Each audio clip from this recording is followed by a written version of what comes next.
next time in Moscow. আলাস্কায় Trump Putin বিফল বৈঠকের পর এবার রুশ ইউক্রেন যুদ্ধ বন্ধে মরিয়া পশ্চিমা বিশ্ব। জেলেনস্কির সঙ্গে জোটবদ্ধ হয়ে ইউরোপিয়ান ইউনিয়নের বাঘা বাঘা নেতারা সোমবার হোয়াইট হাউসে মার্কিন প্রেসিডেন্ট ডোনাল্ড ট্রাম্পের সঙ্গে সরাসরি আলোচনায় বসবেন।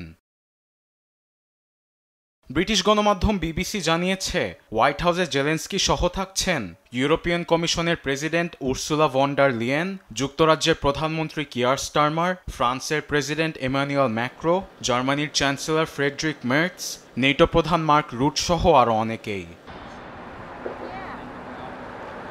এমন পরিস্থিতিতে কিয়ার স্টারমার সহ অন্যান্য ইউরোপীয় নেতারা পরবর্তী আলোচনা পর্যায়ে ইউক্রেনকে পূর্ণ সমর্থনের জন্য প্রস্তুত বলে জানিয়েছে লন্ডন। এদিকে ওয়াশিংটন সফরের আগেই বেলজিয়ামের ব্রাসেলসে পৌঁছেছেন জেলেনস্কি।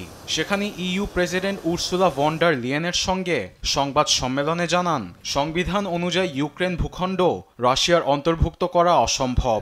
একই সঙ্গে ইউক্রেনের নিরাপত্তা নিশ্চয়তা চেয়েছেন তিনি।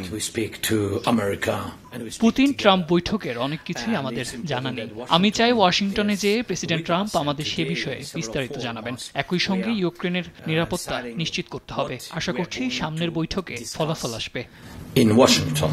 আবার ইউক্রেনকে ইইউ সদস্য হওয়ার জন্য সমর্থন দিয়েছেন ভন ডার লিয়েন।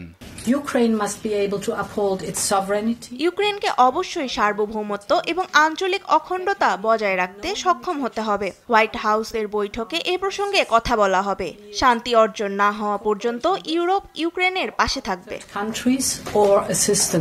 এদিকে সোমবারের বৈঠকের আগেই রাশিয়া নিয়ে বড় ধরনের অগ্রগতি হয়েছে বলে সামাজিক যোগাযোগ মাধ্যম ট্রুথ সোশ্যালে দাবি করেন মার্কিন প্রেসিডেন্ট। তবে সেই বিষয়ে বিস্তারিত কিছুই জানাননি তিনি। আবার আলাস্কা বৈঠকে পুতিন ইউক্রেনের নিরাপত্তা নিশ্চয়তা দিয়েছে বলে জানান মার্কিন বিশেষ দূত স্টিভ উইটকফ। এটি যুদ্ধের মোড় ঘুরিয়ে দেবে বলেও দাবি তার। অন্যদিকে ইউক্রেন ইস্যুতে সব আলোচনায় পাশে থাকার আশ্বাস দিয়েছেন জার্মান পররাষ্ট্রমন্ত্রী ইয়োহান ওয়েটফুল।